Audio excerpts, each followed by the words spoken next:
Test, I'm audible. You are audible. Okay, thank you. Here I through the chat. I'm going to take it on 5 minutes.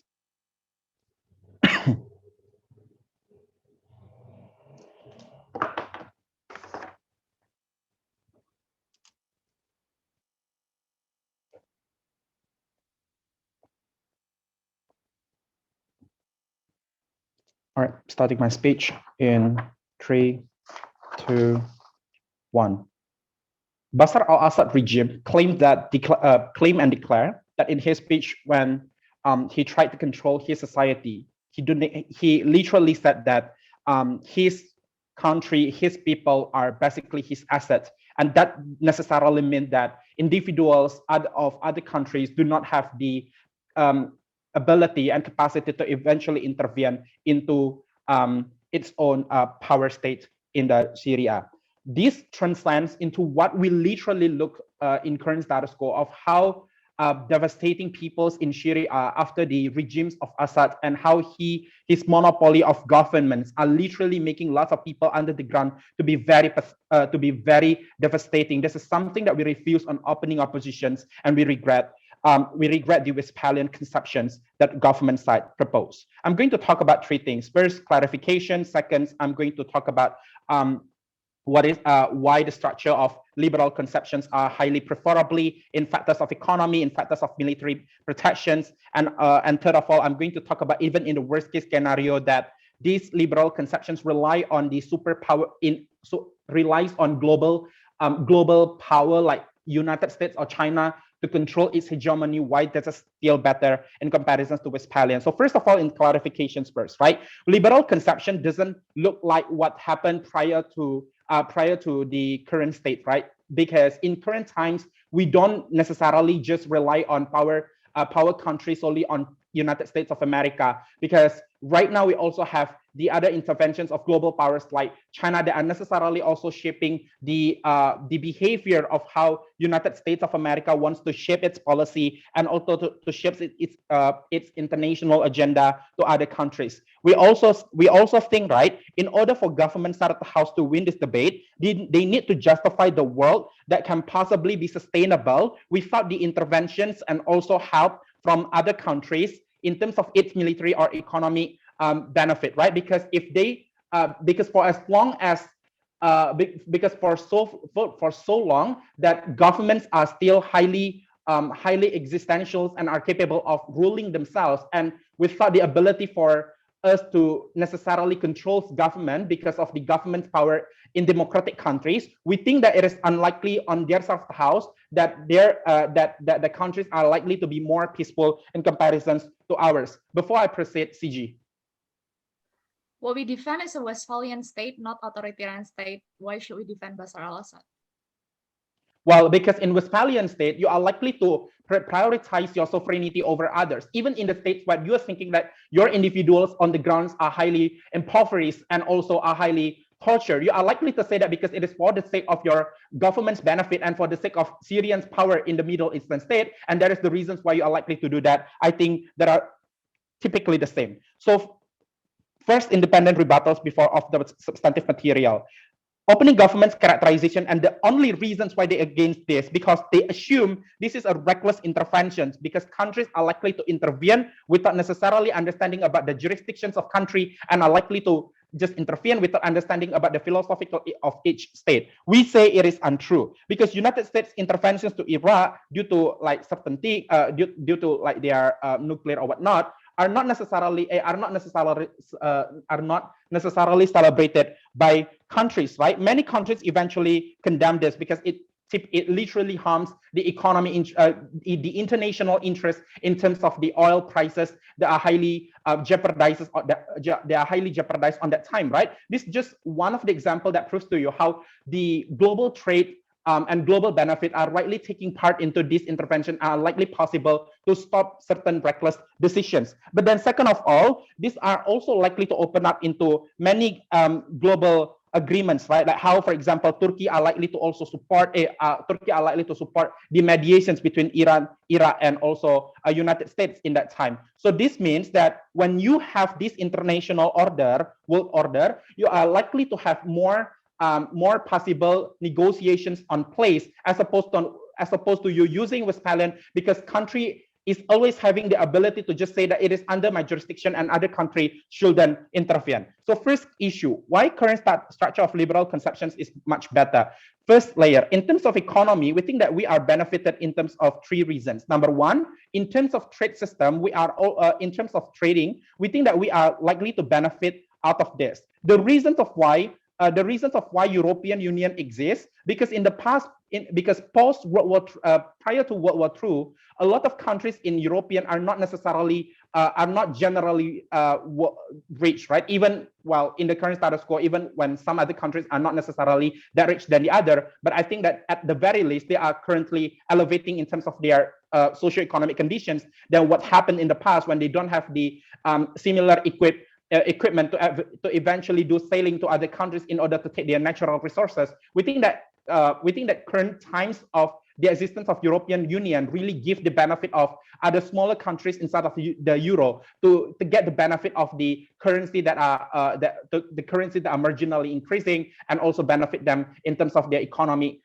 sector, so on and so forth. Second of all, it also helps in terms of human resources, because we think that when you open your market to the global, you are also allowing countries that are incapable of, for example, having a lot of human resources due to the inviability of education, due to post-colonial transformations of the countries that are unable to catch up within the education system. You are allowing more transfers of human resources within states towards another, and we think that that's something that is also better. But second of all, in terms of military, you are also benefit out of this, because when first of all, when your countries are on the states of harm, your extensions of harm does not just lead to your own society, but also to the economy in general, and how you are going to have the trickle-down effect to its other states. For example, Myanmar issue that are likely to also cause the harm to its other Southeast Asian states, for example. We think that this is the reasons why military intervention sometimes is very important in order to make sure that economy inside of these particular regions are not crumbling down, because it is generally going to also impact the cost in a larger scale. On the other side of the house, this can't exist, and it is likely to be only centralized on each economic independency. And this is something that is very harmful, because when one country is simply less capable than the other country, it is just likely that this country will lose the ability to survive rather than other countries so proud to oppose. Assembly.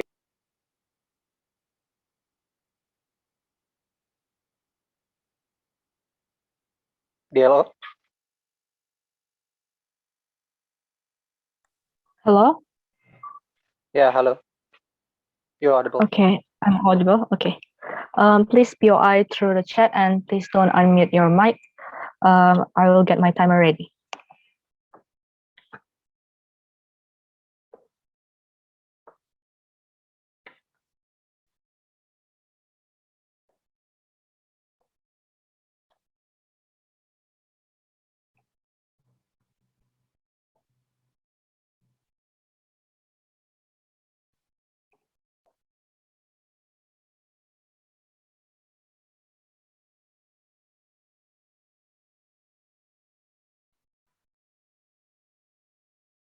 Okay, I'm gonna start my speech in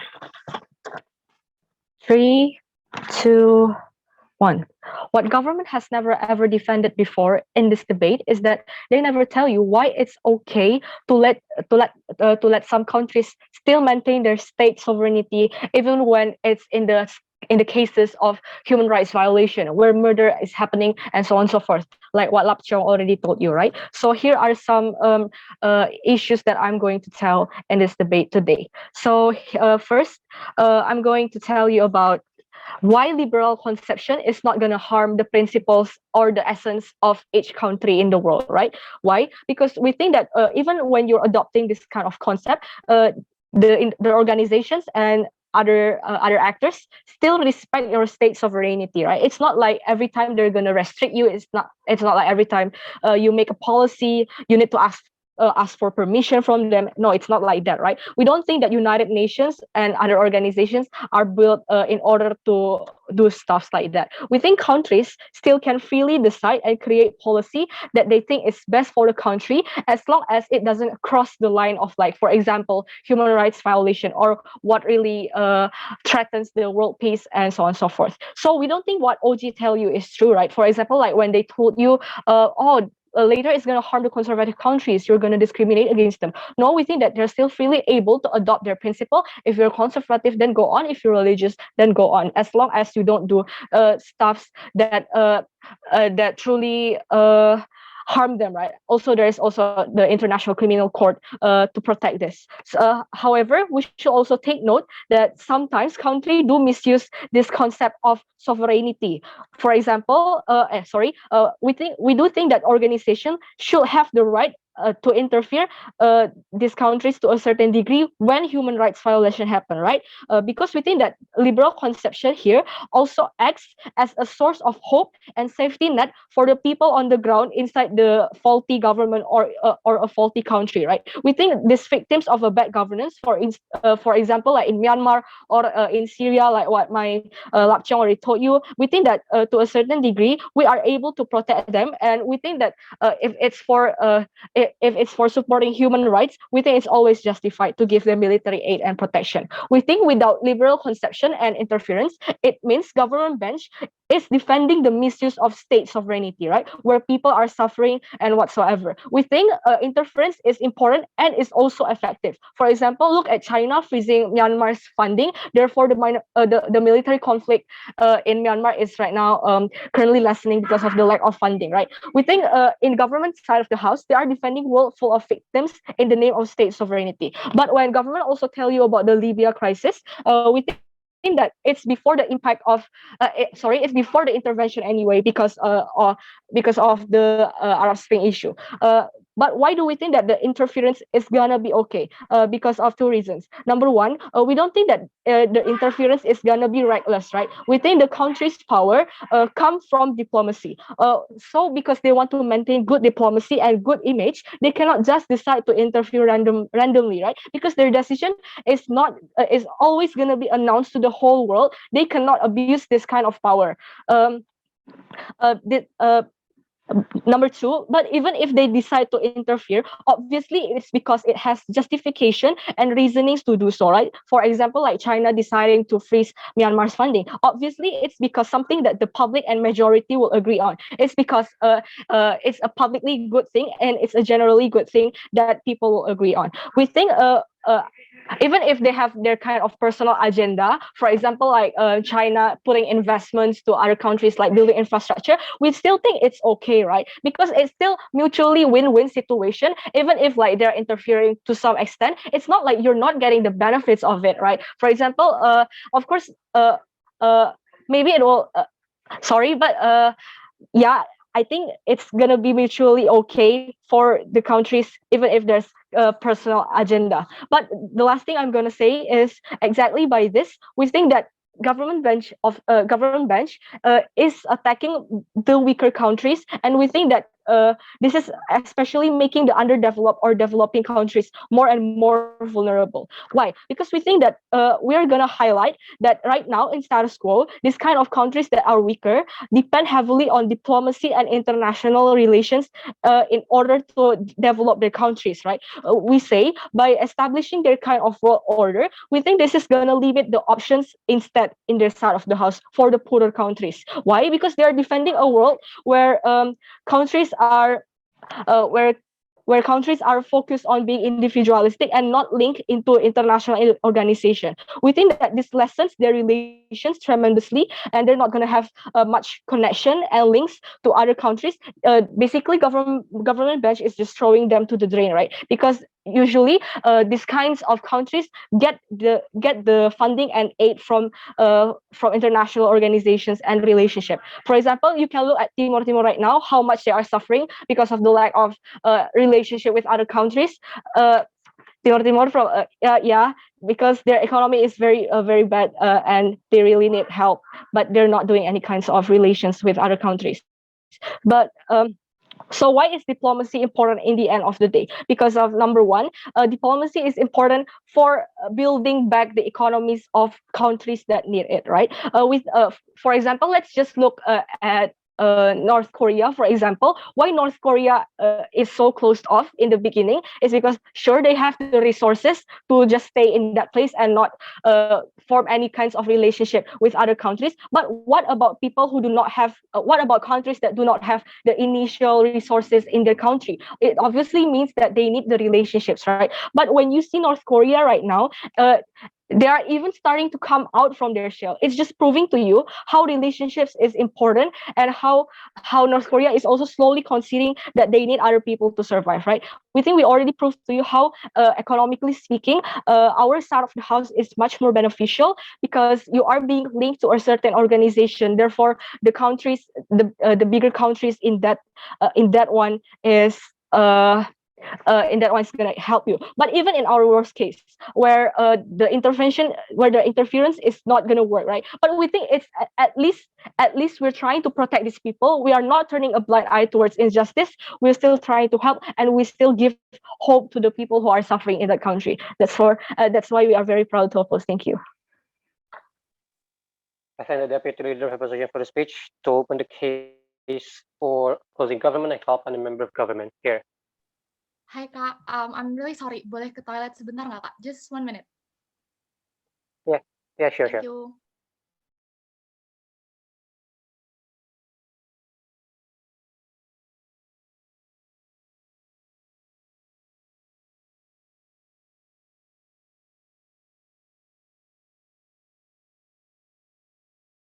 Kak pikir aku sekalian dia, Kak.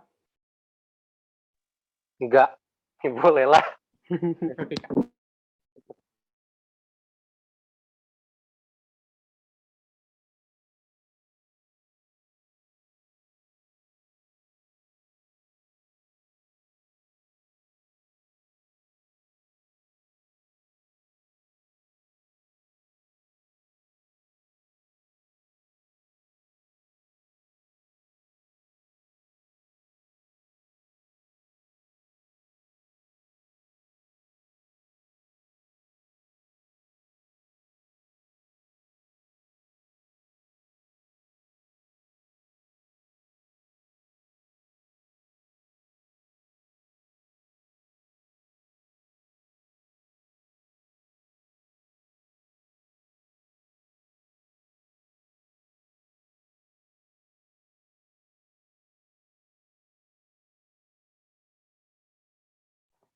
Okay, I'm back. Just Okay. a minute. Ya, Oke. oke, dua-duanya balik. Sip. Oh, oke. Sebentar. Setting up my timer.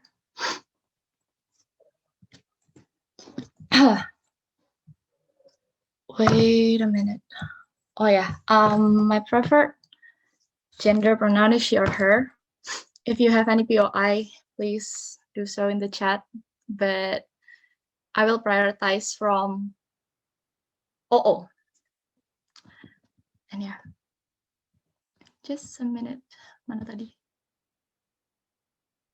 Okay. Starting my speech in 5, 4, 3, 2, 1.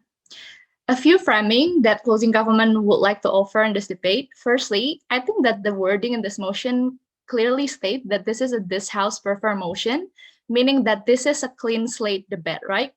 Meaning that this debate's burden is to question what would happen if we never believe in liberal conception of word order to begin with, even since the beginning of Earth, even since the beginning of, or the understanding of states coming from Thomas Hobbes or whoever it is, right? Then if this is a clean slate debate, then most likely, firstly, that is less likely to exist a superpower country, right? Because most big countries that we know in the status quo, countries like Japan or US or EU, most of them are able to intervene or enslave indigenous ethnics in smaller countries like what EU do in Africa or Japan do in Southeast Asia. And this is literally what's going to change under our side of the house, right? The question under closing government is that what if, ever since the creation of universe and Earth, we have Westphalian conception, and what if this Westphalian conception is not a concept that is only can be accessed by the Holy Roman Empire and only understood in the 16th century by the European countries, but is a concept that is understood and is accessible to be implemented by all countries in the world, regardless of whether or not you are a small or big countries. Will the world order will be better if we have multipolar structures instead of just Western and Eastern bloc, just like what we have in the status quo, right? And secondly, framing in regards to diplomacy and economic connection and whatnot will also be better under our side during the Westphalian concept, which I will explain further in my argument. We think that opening debate is a deadlock because I think that both teams are playing on each other's worst case scenario.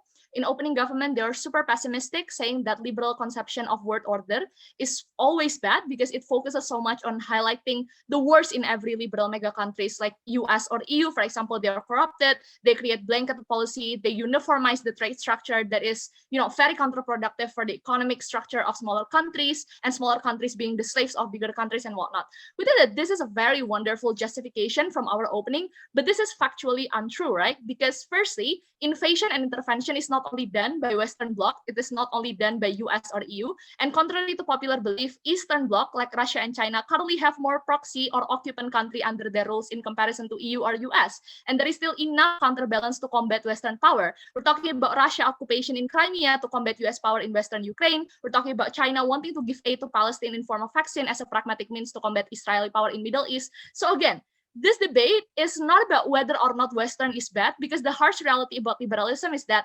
whoever hold the power shall be the ruler. Whoever hold the power shall have the control, regardless of whether you are coming from Western or Eastern bloc. Like, even in international organization, we say that liberalism in UN, for example, Security Council is not only USA, but also China and Russia. And there is still something that is very bad under the concept of this control that is only being controlled or going to be owned by certain bigger countries, right? But why opening opposition cannot win in this debate? Because I think that they are very optimistic, saying that liberal word is always good, because intervention from liberal states is always necessary to democratize certain country, right? To stop authoritarian, to stop dictatorship that are literally harming countless of life.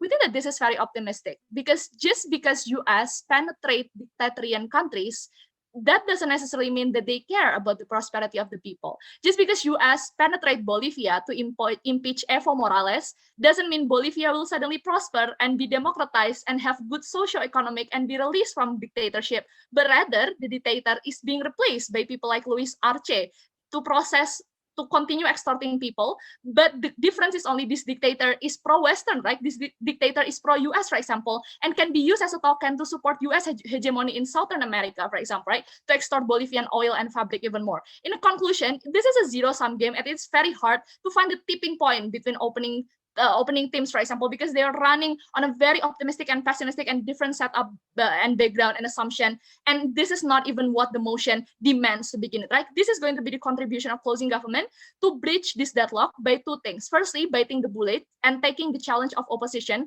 Why polarization of international power that is being controlled by Eastern or Western is inherently counterproductive for humanity, but lastly, also answering the challenge of opposition in regards to improving the quality of life and people inside the country. Why then state under Westphalian conception will not be abusive as they portray to begin it, right? Two arguments in this debate. Firstly, why the liberal conception of word order is counterproductive for the economic development of smaller countries. The biggest reasonings of suffering, especially in third world countries like our countries like Indonesia, for example, is simple. different starting point, right? Because when EU or when UK are undergoing industrial revolution in the 19th century, we are still battling slavery, and we're still literally battling hegemony coming from Netherlands, for example, right? We are now only having industrial revolution 100 years later, right? This is why, because there is a different timeline and different standardization among these countries, because there is countries that are inherently mega powerful and countries that are still inherently developing like our countries. This is exactly why we will never prosper as a smaller countries, right?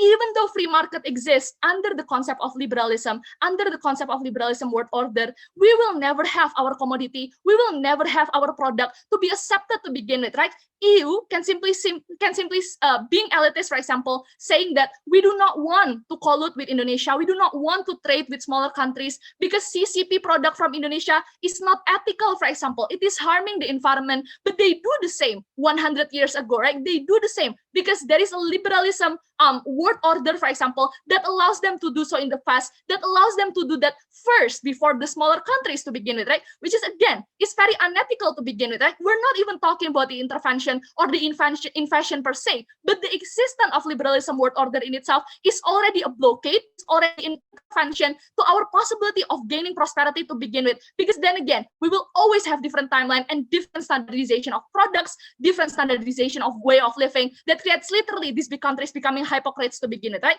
This is exactly why liberal conception allows for more establishment of polar hegemony under the blanket of spreading modernization that will lead to abuse even more to the society of smaller countries, right? Because what opening opposition wants is to defend the human rights of people that lives in dictatorship countries or even smaller countries, right? We said that in some culture, you are literally allowed to willingly give your extra rights in exchange of government providing necessities for you. That's literally why socialism exists, right? That's literally why China and Russia society exists and are happy the government to begin it, right? Comparison under their side of the house, when they're allowing intervention, when they're allowing invasion, for example, they're literally using democracy, when they're literally polarizing these people for their politics matter, for example, and also letting these people suffer without prosperity, without accessibility to feed themselves, when there are troubles, when there are problems of economical turmoil or political turmoil happening inside the country. That is exactly the problem of intervention and invasion to begin with, right? In comparison, under our side of the house, we believe that Westphalian order is the only way to create equality by creating a multipolar world order when the concept of smaller and bigger countries will be eradicated under our side of the house, proudly proposed.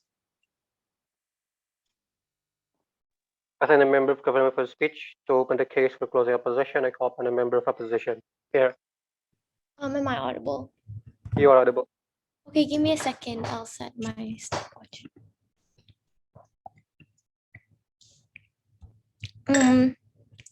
For POI, you can unmute yourself. Yeah, that's it. So unmute yourself because I would not be looking at the chat box. Yeah. Okay.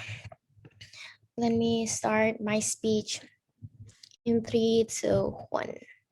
Panel the problem of opening debate, they tend to compare liberal order and Westphalian at worst. As a CEO, we would explain that what we need now is a liberal order, right? And this is an urgency. We think they always point or harm towards one another, but they never solve the problem that is happening in this world. OG tends to always portray how harmful liberal conception is, and OO tends to portray how harmful Westphalian concept is, and we think that this is just a deadlock. CEO are more than happy to break this deadlock. Several characterizations to make this debate, of course, better. Firstly, notice that the portrayal of the differences between Westphalian and liberal conceptions are like, when you're talking about liberal conceptions, the differences are, of course, the sovereignty, right? In international law, there's the concept of sovereignty where a sovereign state is actually absolute in the first place. This looks like how China, for example, on adapting these Westphalian conceptions, they do not want their sovereignty to be intervened by other countries, right? This looks like Hong Kong and Tibet cases, how China simply said that it is their own sovereignty, while on our side of the house, what we're talking about is liberal order, which means that it looks like European Union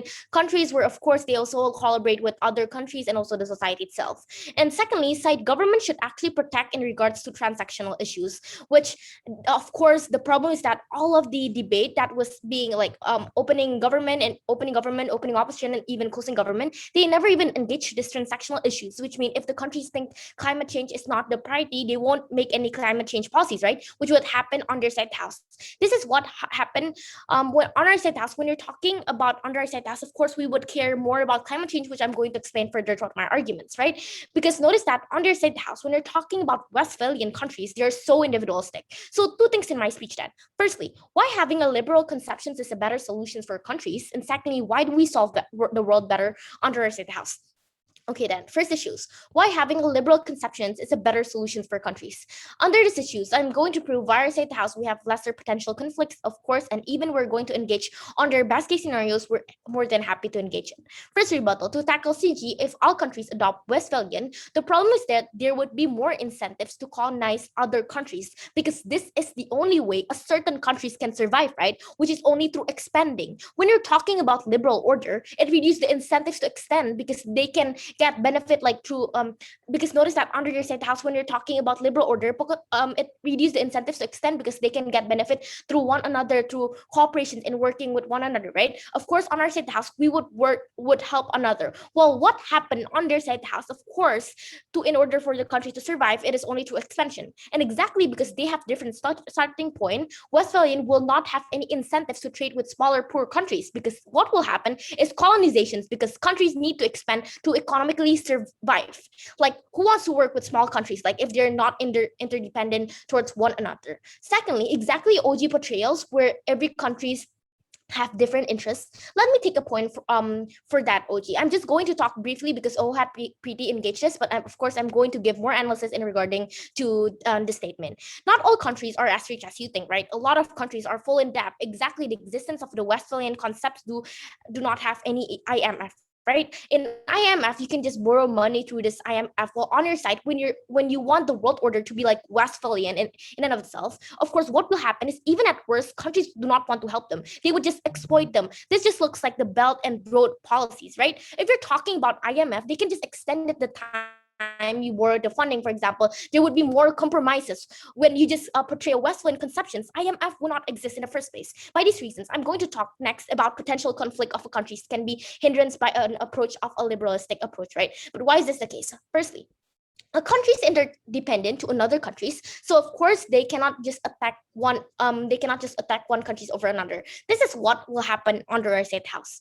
This looks like, for example, China exploit to South China Sea, Russia annexations of Crimea. This is what will happen under their set, right? This country do this because those who adapt Westphalian countries think they do not need other countries and they can survive by themselves and survive individually. But to survive individually, of course, to colonize other certain countries or other certain area. But when you're talking about liberal order or liberal approach, when there is interdependency that is happening, there is less incentives of a country to hurt one another.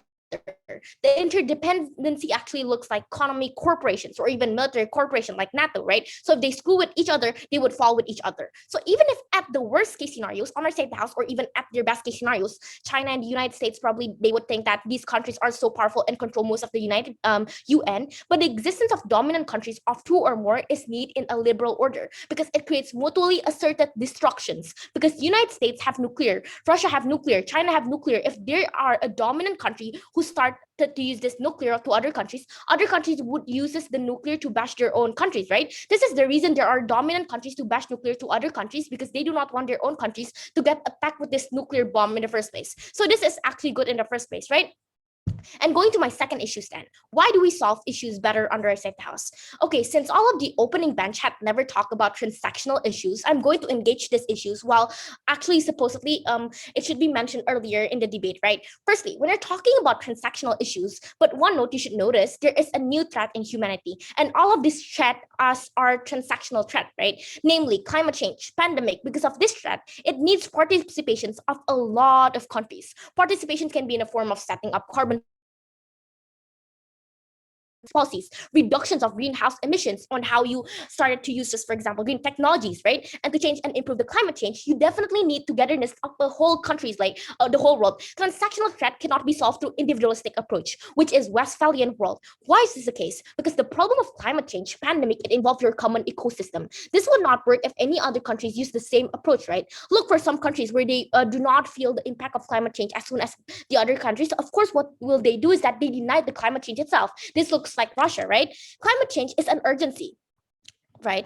And this is like for all the humanity. Saving more lives in the future is a must. And for this to happen, actually, you need like the one big world to definitely contribute with one another. Therefore, it can only be happen under a safe house. But secondly, this also looks like pandemic, right? How liberal orders helps are by sharing vaccines to other countries, right? This looks like, for example, the WHO, who are also invite other countries to share vaccines to other countries that was being affected by the most pandemic, right? This has happened under our safe house when you're talking about liberal in and of itself. On a serious note, even worse with Westphalian, where there would be no incentives to help other countries because they focus on their own. Even to the extent when a country found something that's supposedly beneficial for the world, they keep on their own. We say this is harmful, therefore we're more than proud to oppose these motions. Proud to oppose. As a member of Association for Speech, to close the case for side government, I call upon the government web here. Kak Fikri, one last time, toilet, sorry. Yeah, sure.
Oh, masih muted, sorry.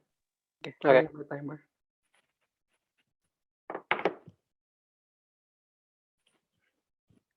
Setting up my timer. POI to the chat please, but don't spam. I'm going to give you an opportunity later. Most likely I'm going to take from opening a position though, so like, yeah. Starting my speech in three. Starting my speech in 3, 2, 1. 3 qualifications to open my speech with. Number 1, I don't think that closing opposition can run away by saying that countries would invade on-site closing government or opening government, right? Because notice that our stance is the one that's respecting sovereignty to begin with, right? Because we think that, for example, countries, while they may be, in a realist paradigm, be selfish, for example, they're not so stupid, for example, to do invasion, for example, because they're always going to be afraid for, like the fact that they're going to get invaded back, because if they do not respect the sovereignty, they're not going to get attacked back. I don't think that that's a case that they can run away to begin with, for example, right? But number 2, you have to notice that when closing opposition stated that transactional issues wouldn't be solved, for example. I mean, like, read the context slide. I mean, like, transactional issue is still going to be done to begin with, right? Because notice that it's still, these kinds of issues are still going to be common internationally. For example, if ice melting, for example, hampers the current climate system of US, it hampers, countries in Nordic and whatnot, for example. I think those are common issues that they can cooperate with, right?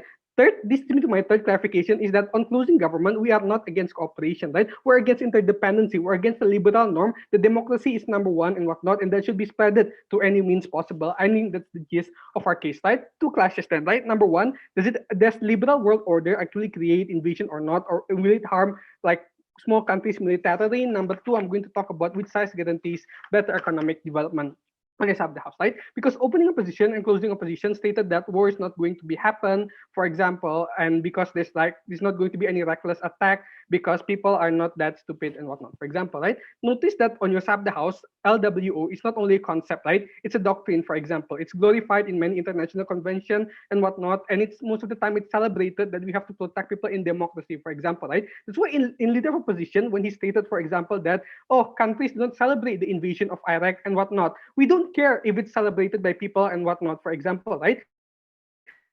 Because the problem and the harm is there. That excuse is already there, and the excuse for invasion does already exist to begin with in the very first place, right? This means, for example, that US can invade under this ground of excuse, for example, and they're going to be held by other countries because they have one single norm that's going to protect them to begin with, right? That's why, for example, even if there's public image, for example, exactly, right? Because on our side of the house, once you do invasion, this also engages to closing opposition. You're not going to be able to hide under the blanket of protecting other countries to begin with. You're not becoming the worldwide savior, world police, and peacekeeper and whatnot, for example, right? Because on your side of the house, it's easy to forgive your sins, right? Oh, it's just a miscalculation of invasion and whatnot. At least we're going to be able to put propaganda in protecting our image and whatnot. That happens on our side of the house too, right? But notice that opening opposition's benefit they could only win if they tell to you why when you replace the dictator, it's suddenly going to be good in the very first place, right? Because we don't think that's the case, right? I think Mutiara's frame about how, for example, in Bolivia, when you do invasion and when you topple down people that are workers, for example, that becomes leader, for example, it doesn't change the current asymmetric power that you have between the government and the people. You just replace it by one that's under your puppet to begin with, right? And this is multiply harmful, right? Because number one, there's not that much check and balance, and your country will be needed to support them exactly because they're also under the liberal democratic bubble that you want to impose. So the burden on both sides is asymmetrical when you're talking about invasion and whatnot, for example, right? So what breaks this deadlock? I think Mutiara's argument about economic development breaks this deadlock, right? And I think this mechanizes opening government's lack of mechanization in there, right? Because leader opposition stated that connection allows for transfer of knowledge. No, because I think that trade does exist on our side of the house to begin with, right? Number one, I think that when you're talking about recovering from pandemic and whatnot, like what CO probably said, I think that Cuba still helps many countries without opting into free trade because it's a global need and a global necessity. So they're still going to do it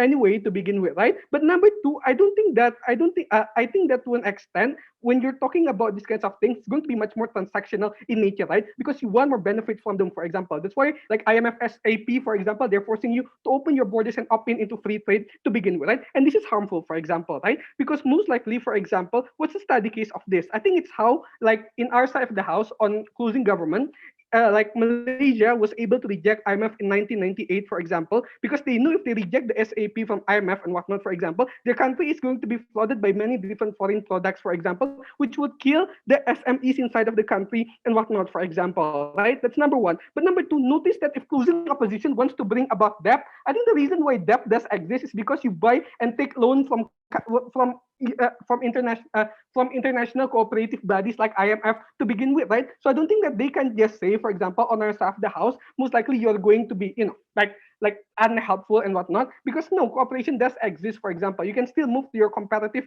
advantage and whatnot, for example. And I think that it's even worse on your side of the house because you'll be indebted to a big multinational cooperative body, for example, which will not allow you and will impose several restrictions on you and whatnot, right? I agree that opening government got a little bit right by saying that you are forced to join things, but this is the real picturization closing government, right? Because exactly the real interdependency exists only due to the kinds of the real harm exists due to the interdependency and the concept in and of itself, and I think that's going to be very harmful on your side of the house. Opening opposition, sure.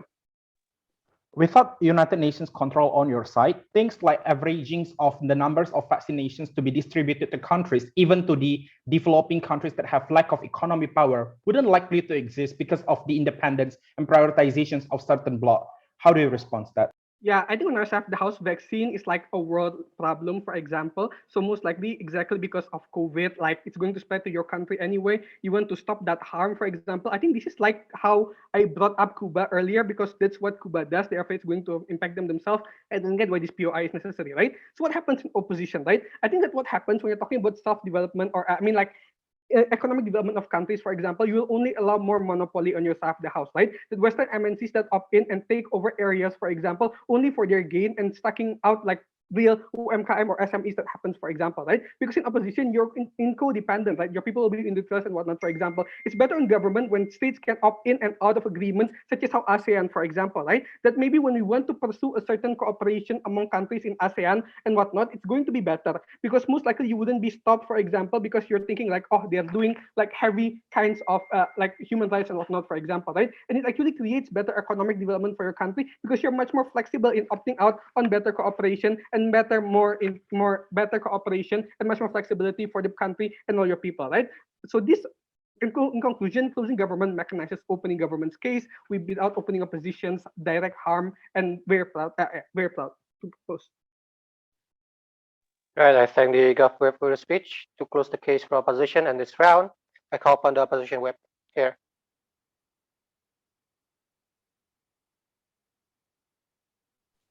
Hello. Yeah, hello, you're audible.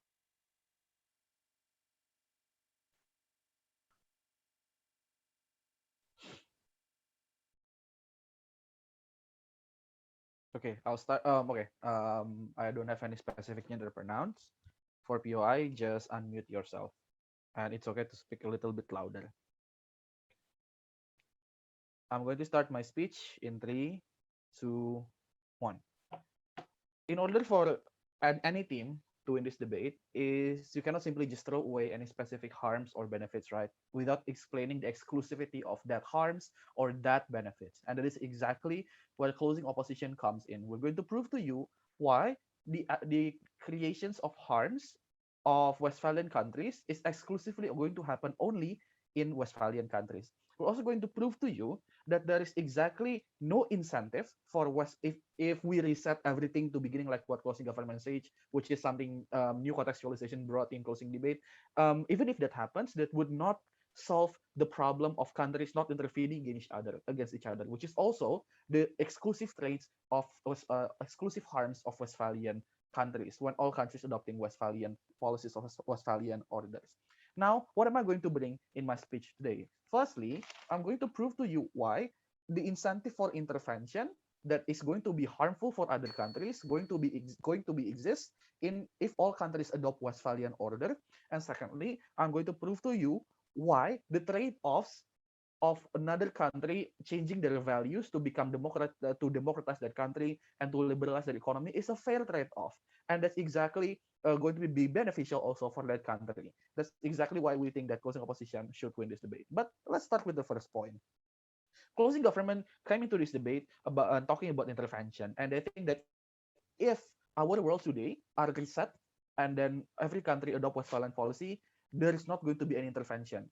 My response is very simple. One, that is exactly the world before United Nations exists. That is exactly the world where any European countries who they see exactly what they say have earlier starting point can colonize other countries, smaller countries who have natural resources but they don't have any knowledge or capital to exploit the natural resources themselves, like Indonesia, like and any other Asian countries as well. That is exactly why some other countries are forced to bow themselves down and allow themselves to be dominated by other countries in exchange for security. That's exactly like paying jatah uang preman to another country, right? Because they want themselves to feel secure, and there's no incentive for other countries to help themselves. And that's exactly why, even if it is true, it creates multipolar world order. It instead adds the incentive for other multipolar strong countries to colonize instead of cooperate. In Westphalian countries, you focus on yourself first. That's the key word, right? And the only way you can get natural resources or economic benefits from other countries is through expansion instead of cooperation, through expansion and colonization. That's exactly the word, the key analysis that my member have already provided to you today. Because there is no cost if you are going to cooperate with another country, right? Because the existence of multilateral institutions like United Nations, European Union, and other multilateral institutions is that it reduces your incentive to colonize other country, to expand your country, to expand your countries, because everyone will gang themselves up and fight against you if you colonize other country. But in Westphalian approach, if you take our world today and reset it with Westphalian approach, nobody is going to help Indonesia when they're colonized back then, literally, right? Because they want to prioritize their own kingdom first. They want to prioritize their own world first. That's exactly why the idea of intervention and expansion are going to be even harmful and much more prevalent inside of closing government and also opening government. Compared in liberal order, at least there's incentive for proliferation of economic values and liberalization of their market. That means there is no harm at all when countries choose to cooperate and that they choose not to expand their territory. Furthermore, we also, even when we talk about the real life example, it is exactly country who adopt Westphalian approach that exploits other countries, like China through their Belt and Road Initiative that offered huge loan to African countries, which is something that is being denied by the closing governments with speech. How CO tackle transnational issue? How closing government tries to tackle transnational issues like a pandemic, for example. If that issue is that important, they say they must be taken care of by all countries already. Not true. Each country decides which issue is important for them in Westphalian countries. Some issues like vaccines, exactly, there's no incentive to help other countries because countries prioritize themselves first to secure their vaccine supply first. CO cannot simply run away by saying Cuba helps other countries without explaining it further. That's exactly on the first issue it goes towards the side of closing opposition. For POI, please unmute yourself. Is there any question? Yes, POI from CG. Sure, CG. But under Westphalian country, the moment you are invading another country, then other country will condemn you altogether because that's literally the concept, right? You defend sovereignty to begin with. So invasion would probably most likely non-existent to begin with, let alone hegemony. Thank you. Your response just then cannot work if you also admit that there is different starting point between one country to another. That also applies the different starting point for one country to defend against intervention, right? And two, that means that in Westphalian countries, when you only prioritize your state first, there's no incentive for the neighboring countries to literally help other countries when they are being intervened. Exactly what happened before UN exists in World War I, even before back then, when other European countries colonized Asia, for example, nobody helps each other, exactly because they are afraid they don't have the capital to also fight against them. And that is exactly why these smaller countries do not have enough capital and incentive to also help Indonesia back then, or to help other countries back then. So your analysis would not work if you also admit there is different starting point in economy and also in military. Now, let's go to my second issue about how exactly liberal order discriminates other countries who are not compliant to liberal values. Maybe not like North Korea, but some Middle Eastern countries. The liberal order requires countries to open their market and to a certain extent may change the value of some countries because it's exactly necessary for the countries to enjoy maximum benefits of multinational corporation. Otherwise, it won't work. On economy, like developing countries need to reduce foreign investment restriction because with that, country will not be able to enjoy injection of foreign capital in other countries. Exactly what OG said, it is a valid trade-offs panel. Especially if we talk about moderate countries, unlike North Korea, that means that country have at least a resemblance of working democracy. So the change of value have already undergone democratic process that is approved by majority of that country. Even when we talk about the extreme case like outcasting North Korea and Iran, liberal order is needed to weaken their dictators, maybe not through military, but through economic chain of cooperation. Like you prevent Kim Jong-un from opening bank account in other countries in order to smuggle money coming from North Korean people, for example. Furthermore, liberal order creates precedent that we avoid nuclear war literally through multinational cooperations, agree to not proliferate nuclear weapons, exactly countries who are adopting Westphalian approach that violates this equilibrium, like Iran. That's exactly why if you try to reset the world into Westphalian countries, we're only going to imagine era before United Nations where countries are free to dominate each other. We oppose that concept. All right, thank you everyone for the debate. You may now wait in the main hall. Or please also help to remove anyone who's not the judge.